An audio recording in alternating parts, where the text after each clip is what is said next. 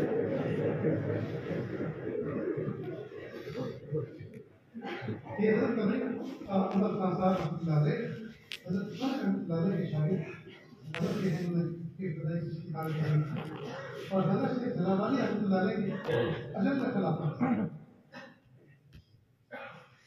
تھوڑی سی بات میں ان کی ابتدائی ملاقات حضرت شیخ جلال آبادی سے کیسے ہوئی سناتا ہوں، سننا اس کی کتاب سے۔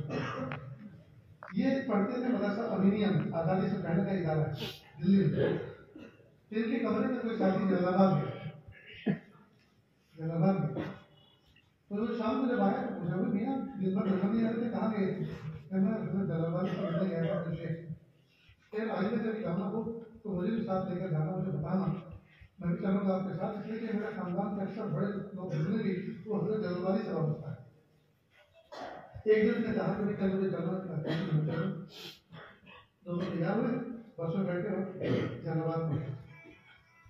جلال آباد میں پہنچے تقریباً 2-2:30 بجے کا وقت تھا دوپہر کا۔ حضرت مولانا طویل احمد خان صاحب نے فرمایا اپنے ساتھی سے کہ بھائی دیکھو یہ وقت کسی بزرگ سے ملنے کا انتہائی بوڑھا وقت ہے، اکثر لوگ اس وقت آرام کرتے ہیں، قیلولہ کرتے ہیں، ایسا کرو بھوک لگی ہے شدید، پہلے کھا لیتے ہیں، پھر سکون سے نماز پڑھ لیتے ہیں، اتنے وقت سب کو اٹھنے کا ہو جائے گا، پھر جاتے ہیں۔ بہت اچھا رائے پسند آئی۔ لیکن اس زمانے سے جانے بعد جب وہاں ہوٹل نہیں تھے، ٹکا دکا دکانیں تھی، اب یہ پریشان جب کھائیں کہاں اور کیا کھائیں۔ پتہ چلا کہ ایک آدمی زوال کے بعد، ظہر کے بعد اپنے دروازے کے باہر کباب کی انگیٹھی لے کر بیٹھتا تھا اور وہ گرم گرم کباب بھیجا کرتا تھا۔ حضرت مولانا طویل احمد خان صاحب نے اس سے کہا کہ دیکھو بھائی ہم طالب علم ہیں، مسافر ہیں، حضرت کے پاس آئے ہیں، اب یہ وہاں گئے تھی راستے میں، ہمیں بھوک لگی ہے، اگر آپ 2-4 روٹی ہمیں گھر میں بنوا دیں تو ہم آپ کے کباب کے بھی پیسے دیں گے، روٹی کے بھی پیسے دیں گے۔ دیکھیے وہ دور کیسا صفائی ستھرائی کا تھا۔ تو کباب فروش نے کیا کہا، اگر آپ طالب علم ہیں، آپ مہمان رسول ہیں، مسافر بھی ہیں، اگر بات ایسی ہی ہے تو کباب کے پیسے تو میں دوں گا، البتہ روٹی میری طرف سے ہوگی، کیونکہ میں روٹی نہیں بیچتا، کباب بیچتا ہوں۔ خیر اب آپ کی مرضی۔ میں نے اپنے گھر والوں کو کہا کہ کچھ آپ روٹی کباب آئے ہیں۔ خیر روٹی گرم گرم آ گئی، گرم گرم روٹی سے گرم گرم کباب ہم نے کھائے، ٹھنڈا ٹھنڈا پانی پیا اور مسجد میں جا کے نماز پڑھی، اور پھر میں نے اپنے ساتھی سے کہا اب چلو حضرت کے یہاں ملاقات کریں۔ حضرت کے یہاں آج بھی وہ نقشہ ایسا ہی ہے جیسے حضرت کا زمانہ پہلے تھا، برآمدہ ہے، حضرت کا ایک ہال تھا جس کا نشست جا تھی، اس کا آگے برآمدہ تھا، برآمدے کے آگے بانس کی بنی کھرپچی کی بنی ہوئی ایک چٹائی لٹکی ہوئی ہوتی تھی، جس میں اندر سے تو باہر دور تک دکھتا تھا، باہر والا اندر کا نہیں دیکھ پاتا، لوور قسم کی بنی ہوتی تھی۔ تو حضرت یہ لوگ وہاں داخل ہوئے اس شہر میں باہر، اور حضرت کا اندر سے باہر نکلنا ہوا، اور خادم کو کہا لو بھائی یہ 2 بزرگ آگے سے ان کا انتظار ہم صبح سے کریں۔ حضرت مولانا طویل احمد خان صاحب نے کہا کہ نہ فون تھا، نہ خط تھا، نہ کوئی اطلاع تھی، یہ حضرت کا ہمارے بارے میں پہلا کشف تھا جو ہم پہ ظاہر ہوا۔ یہ 2 بزرگ ہیں جن کا صبح سے انتظار کریں۔ پھر کہا کہ کیا حال ہے اور کھانے کا کیا ہوا؟ حضرت مولانا طویل احمد صاحب کہتے ہیں میری تو پہلی ملاقات تھی، میں نے سارا ایک ہی سانس میں پوری کہانی سنا دی، کیسے سے ہم بھوکے تھے، اترے، کھانا کھایا اور روٹی اس طرح سے بنوائی اس سے، اور نماز پڑھ کے آپ سے ملنا ہے۔ حضرت نے فرمایا یہ تو آپ کی سلامتی تباہ کی بات ہے، ورنہ کھانا تو آپ کا صبح سے انتظار کرتا ہے. آپ فارغ ہو کر آئے, کھانا کھا کر آئے, یہ تو آپ کی سلامتی طلب کی بات ہے کہ سامنے والے میں بوجھ نہ ہو, کیونکہ بغیر چلا کے آئے گی. البتہ کھانا تو آپ کا صبح سے انتظار کرتا ہے. یہ دوسرا ٹیسٹ تھا. مجھے میرے ساتھ میرا ہم نشی ساتھی آیا تھا, اس نے تو حضرت سے مطالبہ کیا اور کہ حضرت میں مدرسے جا رہا ہوں, آج میرے ملنے والے بچے ہیں رشتے دار, ان سے ملتا ہوں. وہ تو چلے گئے.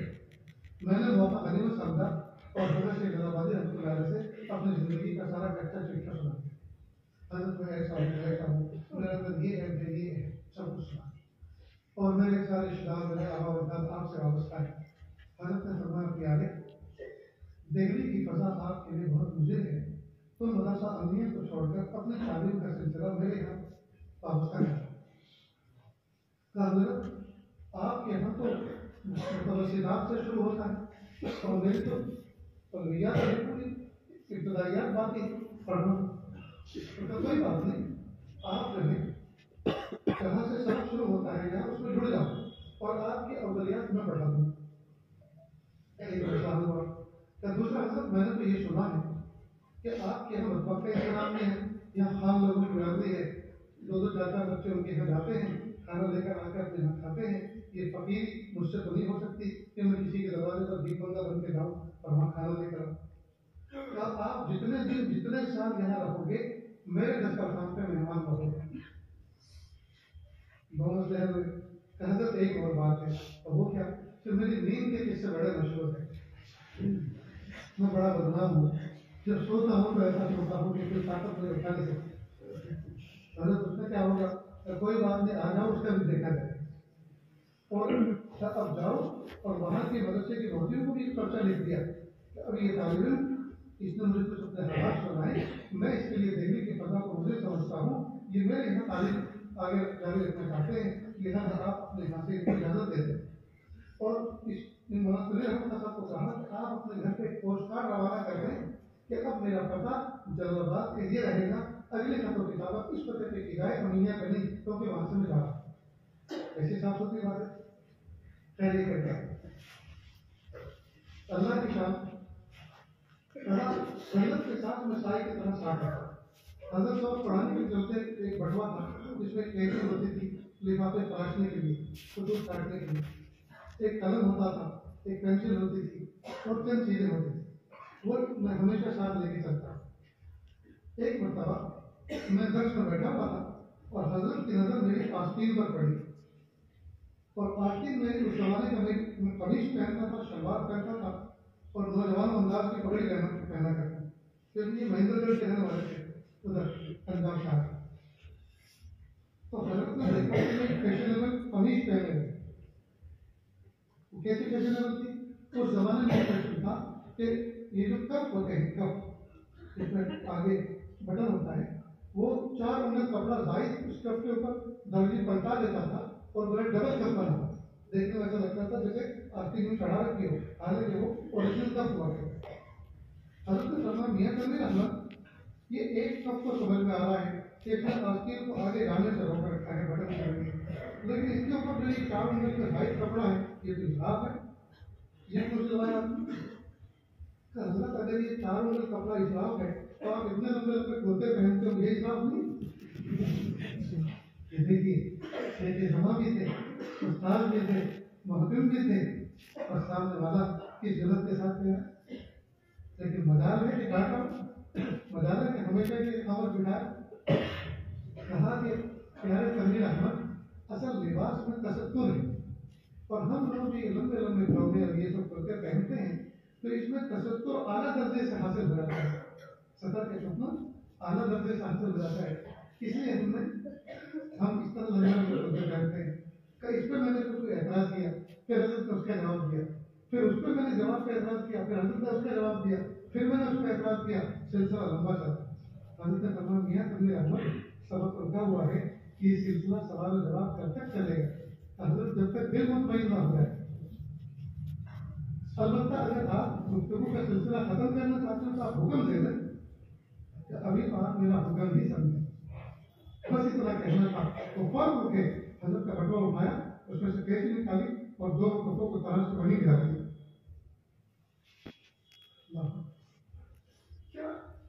کیا جرأت تھی، کیا ادب تھا، کیا محبت تھی، کیا پیار تھا. سوال بھی پورے پورے کیے، جواب بھی سنے، اور کہہ بھی دیا کہ جب تک دل مطمئن نہیں ہوگا وہاں تک میں سوال کرتا رہوں گا. البتہ اگر آپ سے گفتگو کو ختم کرنا چاہیں، آپ حکم دے دیں کہ ٹھیک نہیں ہے، حکم دیا فوراً کاٹ کے رکھ دیں. اللہ اکبر. یہ دے حضرت سید زبانی رحمۃ اللہ علیہ. اور حضرت نے کئی مرتبہ ہم سے یہ کہا کہ میاں کبیر احمد اگر پڑھنے کے لیے آئے ہو محنت سے پڑھو. رہی بات تصوف اور سلوک کی، یہ تو میں چھٹیوں میں حل کر دوں. اب یہ تعلیم مکمل کر کے چلے گئے پاکستان تقسیم ہو گیا، بن گیا، ادھر چلے گئے. حضرت کے کئی سفر ادھر ہوئے. تو یہ ملنے سے حضرت اس زمانے میں لاہور میں جاتے تھے، تو یہ ملنے کے وہاں شاید تو ایک مطلب حضرت جب میں دربار میں آپ کے پاس پڑھتا تھا تو آپ نے مجھے کئی بار یہ بات کہی کہ میاں کبیر احمد ابھی پڑھنے کی آئے محنت سے پڑھ لو، پھر تصور سب کے چکر میں مت پڑھو. میری بات یہ کہ چھٹیوں میں حل کر دو، حل کر دو. تو میں نے ایسا کہا تھا تو کیا میں نے کہا تھا؟ کیا میں نے کہا تھا؟ آپ نے نہیں کہا تھا. مجھے یاد ہے تبھی تو میں کہہ رہا ہوں. اور ایک دفعہ نہیں کئی دفعہ کہا، منہ کی مسجد جاتے ہوئے کہا، مدرسے سے آتے ہوئے کہا، گھر لوٹتے ہوئے کہا. بہانا بات ہو گئی. تو کہا سر میں تو جوانی کی بات تھی، جوانی کا زمانہ تھا، تو میرا بڑھاپا آ گیا. بات مت بنو اس چیز کو جوانی اور بڑھاپے سے کوئی تعلق نہیں، بلکہ بڑھاپے میں تو اور زیادہ قوت بڑھ جاتی ہے. حضرت خاموش. بات آگے اس پہ آگے سنو. سر فرماتے ہیں کہ کسی زمانے میں اتنا بے باک تھا، اور آج جب یاد کرتا ہوں تو رونا آتا ہے کہ میں کس شیخ کے سامنے کیسے بے باکی کر لیتا ہوں. خیر حضرت کے یہاں دستور یہ تھا، بلکہ ہمارے حضرت خالی کے بتائی ہیں ان کے یہاں صحیح کہا ہے کہ جو آنے والے ملنے والے آئے ہوئے ہیں وہ اگر جانا چاہتے ہیں تو ایک مرتبہ بھیجیں، ہم اس کو پڑھ لیں اور اپنے دوست کو ان کو بلائیں گے اور سلام ادا کر کے چلے جائیں. تو انہوں نے کہا کہ حضرت میرا مطلب بھی ہے، مریض بھی انتظار کرتے ہیں، کئی دن سے میں آپ کے یہاں ٹھہرا ہوا تھا، دل تو نہیں چاہتا کہ میں جاؤں، لیکن اب میں رخصتی کی اجازت چاہتا ہوں، بعد میں ناخواستہ مجھے اپنی دعاؤں سے اوپر کریں. حضرت نے وہ پرچہ لیا اور ان کو بلایا اور ایک لفافہ دیا، اس کو جا کے پڑھ لو اور جاؤ. خیر اپنے کمرے آیا، وہ لفافہ کھولا، پڑھا، تو پڑھنے کے ساتھ ایک دم جسم میں جیسے کوئی بجلی دوڑ گئی، ایسا کچھ ہوا. ساتھیوں نے محسوس کیا کہ ایک دم متغیر ہو گیا خط پڑھنے کے ساتھ. پھر واپس گئے. حضرت کا حجرہ بند ہو چکا، دروازے کو دستک دی. کون؟ حضرت تنویر احمد خان. کہا ابھی تو آپ رخصت میں کیوں آئے ہو؟ کہ وہ جو کچھ آپ نے لکھا ہے اس کے بارے میں کچھ بولنا یہ تو خلاف ادب سمجھتا ہوں، لیکن حضرت میں اس قابل نہیں کہ جاؤں میاں. آدمی قابل تھوڑے ہوتا ہے، اللہ تعالیٰ کام دیتا ہے. ٹھیک ہے رخصت کر دیں. پھر یہ واپس آئے. کمرے کے ساتھی نے کہا میاں تنویر بات کیا ہے؟ آپ نے لفافہ کھولا، حضرت سے لے کر آئے، اس کو پڑھا تو ہم آپ کے اندر ایک تغیر دیکھ رہے ہیں اور آپ کے اندر ایک خاص قسم کی حیرت دیکھ رہے ہیں. بات کیا ہے؟ تو نے کہا کہ حضرت نے مجھے اجازت خلافت دی. کفر ہوا مبارک ہو، بہت مبارک ہو، اللہ خوب کام لے، قبول کرے ہماری دعوت سے. کل میں نے کوئی رقم دے میں سے نکالی، کچھ مجھے دیا اور کہا دیکھو میرے پاس وقت نہیں ہے، میرا سامان باہر نکالو، وہ کوئی رکشا بلاؤ، مجھے اسٹیشن جانا. کہا میں باہر نکلا، اس سے باہر نکلا، رکشے والا کھڑا. اچھا ساتھیوں نے کہا اس وقت تو کوئی رکشا والا نہیں ہوتا، یہ تو بے وقت ہے بالکل. کرے ایسا کیسے ہوگا؟ میں باہر نکلوں گا، رکشا کھڑا تو میرا انتظار کر رہا ہوں. جیسے میں باہر نکلا تو دیکھا رکشا کھڑا ہوا. پھر رکشے والے نے پوچھا جی کہاں جانا ہے؟ کر جو ہے ریلوے اسٹیشن جانا ہے، فلاں علاقے پہ ٹرین پکڑنی. وہ تو آدھا گھنٹے پہلے وہ اسٹیشن پر وہ تو ٹرین چلے گی، وہ تو کب بھی نکل گئی ہوگی. کہا تو بیوقوف آدمی مجھے پڑھا رہا ہے، مجھے بھی کچھ پتا کیسے ٹرین چل جائے گی، مجھے بٹھا لے گی. خیر بیٹھ گیا. تھوڑی دور آگے چلا، ایک پولیس والا روکا تو کہا میں نے غصے سے اس کو کیا بات ہے؟ کہتے کہ پولیس والا پریشان کر رہا ہے، تو میں نے پولیس والے کو ڈانٹا، وہ پیچھے ہٹ گیا. خیر اللہ کی شان سے اسٹیشن کی قریب یہ اس کا رکشہ آیا رکشے والے کا، تو دیکھا وہ گاڑی آؤٹر پہ کھڑی ہوئی تھی، ابھی پلیٹ فارم میں داخل بھی نہیں ہے. تو مجھے بڑا حیران ہوا. کہا یہ تو بڑھا عجیب ہے، پولیس والوں کو ڈانٹا، وہ کہاں ڈانٹ کسی کی ڈنڈائی مارنے والے ہوتے ہیں. وہ پیچھے ہٹ گیا. تو کہا کہ ٹرین مجھے یہ بتا کیسی لگے گی، ٹرین کھڑی ہوئی ہے، لگتا ہے کہ پہنچا ہوا ہے.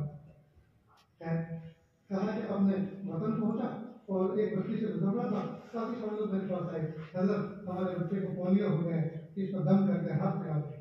کہا بھائی میں ایک ڈاکٹر ہوں ہومیوپیتھک کا، اور میں جانتا ہوں کہ پولیو لاعلاج بیماری ہے کہ اس سے دم کرنے سے ہاتھ پھیلانے سے ٹھیک نہیں ہوا کرتا، بس اللہ صبر کرو، اللہ تعالیٰ سے دعا کرو.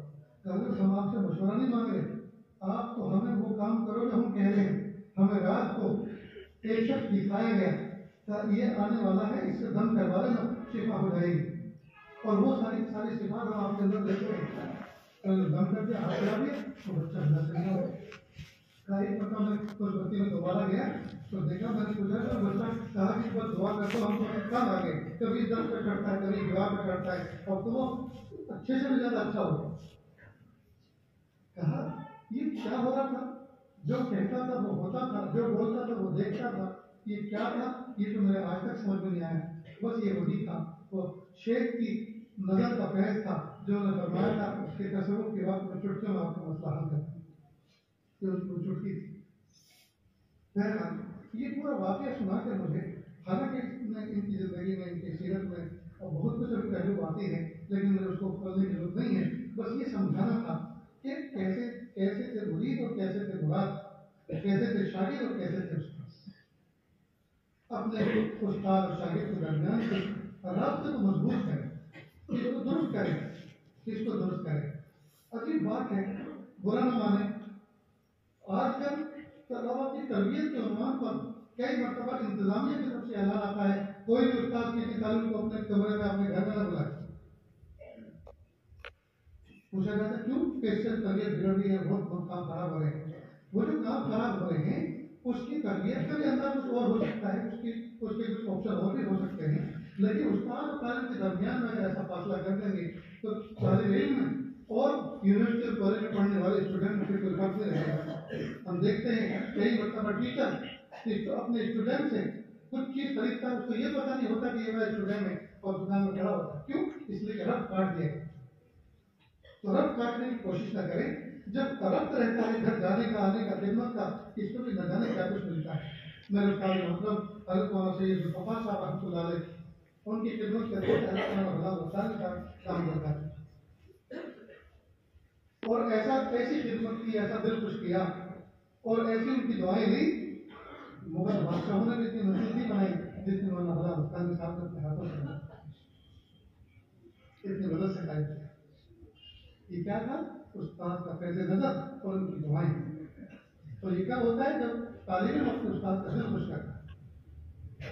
میں ایک مرتبہ حضرت مولانا سید ابراہیم احمد صاحب دنیا میں رحمۃ اللہ علیہ ان کے گھر گیا. اثر کے بعد مجلس میں جایا کرتا تھا. حضرت مجھ سے کوئی کتاب پڑھاتے تھے اور کوئی چیز بولنے جیسی ہوتی، سمجھانے جیسی ہوتی، سمجھاتے، ورنہ کتاب کی تعلیم کا اکتفا ہو جاتا، مجلس ختم ہو جاتا. ایک مرتبہ حضرت کے یہاں گیا اور جیب میں ایک پیسہ نہیں تھا، جیب میں ایک پیسہ نہیں. حضرت کے یہاں گئے اور آج مجلس کے دن کوئی آیا بھی نہیں تھا. حضرت نے اس مجلس کے بعد جو گھر میں دو کمروں کے درمیان پیسے کا وہاں بلایا اور آپ نے ادھر حضرت نے جیب میں ہاتھ ڈالا. میرے دل میں یہ خیال آیا کہ آج تو کچھ ملنا ہے. حضرت نے فرمایا کہ ایک امانت ہے، آپ مدرسے میں طالب پڑھتا ہے اس تک پہنچا دو گے.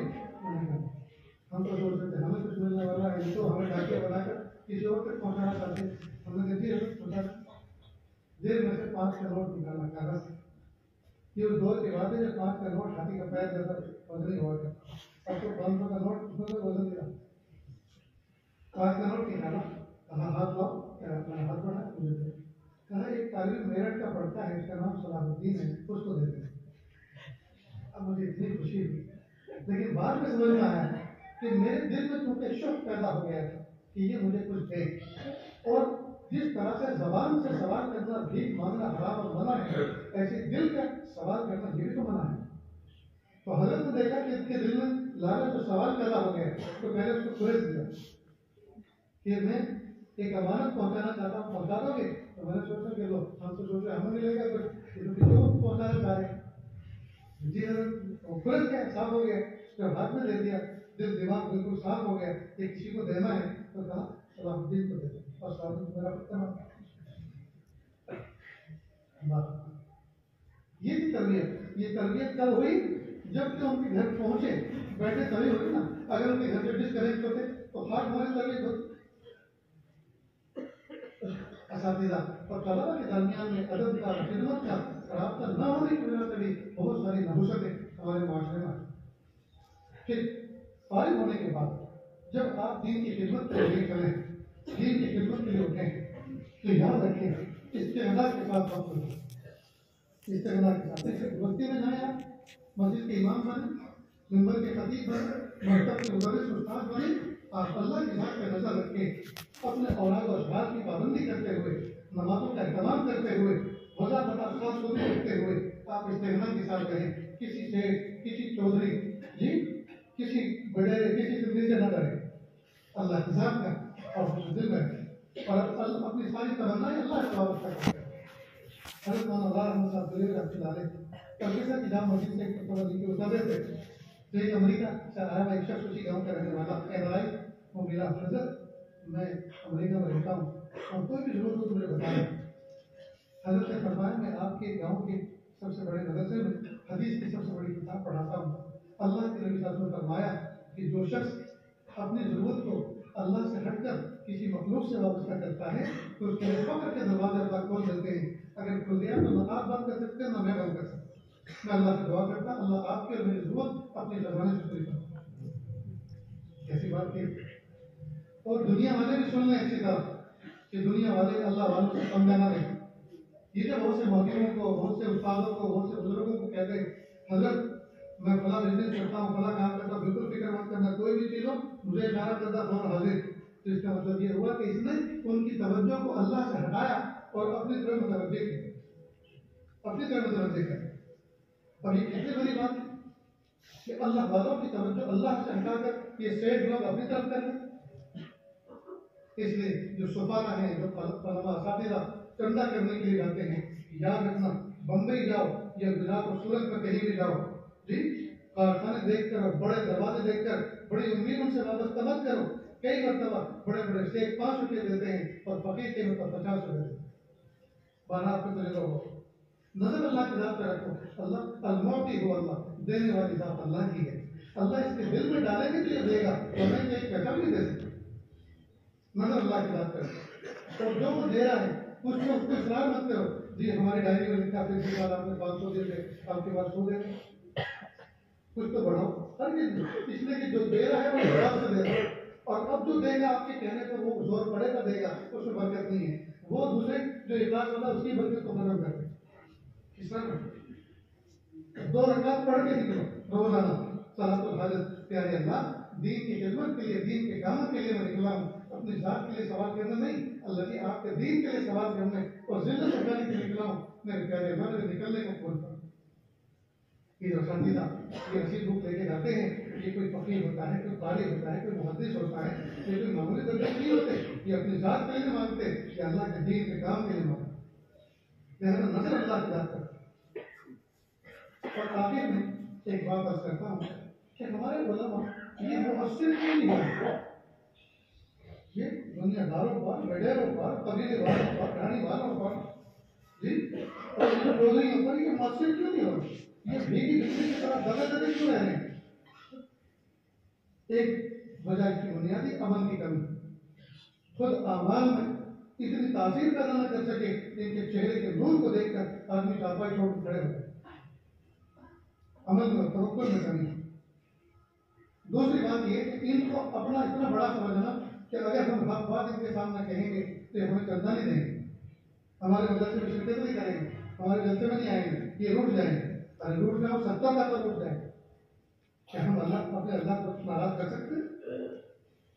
استغنا کی کمی، توکل اور دلداریت اور عمل میں کمی۔ اور ایک بہت اہم بات، بنیادی بات، اللہ کے محبوب صلی اللہ علیہ وسلم فرمایا المومن مرآت المومن، مومن تو مومن کے لیے آئینہ ہوا کرتا ہے۔ کیا مطلب؟ کتنی پیاری بات، کتنی سونے کی بات محمد صلی اللہ علیہ وسلم فرمایا کہ دیکھو آئینہ جو ہے، آئینے کی صفت یہ ہے جب اس کے سامنے کوئی بندہ کھڑا ہوتا ہے تو اس کے سامنے کھڑے ہونے والے کے عیوب کو اس پہ ظاہر کرتا ہے، لیکن مائک میں نہیں، چلا کے نہیں، سائلنٹ بول رہے کہ دیکھو یہاں کالک لگی ہے اس کو صاف کرو، دیکھو تم نے ناک صاف کی ہوگی، کچھ ریزش لگی رہیں گے اس کو صاف کرو۔ دیکھو آپ غسل خانے سے نکلے ہیں، یہاں صابن لگا رہ گیا ہے، جی کان میں اس کو صاف کرو.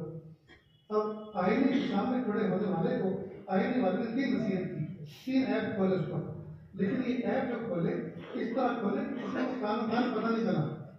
مومن کو چاہیے، مومن کے لیے وہ آئینہ ہے. اگر کوئی مومن اس کے سامنے آئے اور اس کے اندر کوئی ایپ دے دے تو یہ اس کو اس طرح سے اس کے ایپ بتائے کہ کسی کو کان پتہ نہ چلے.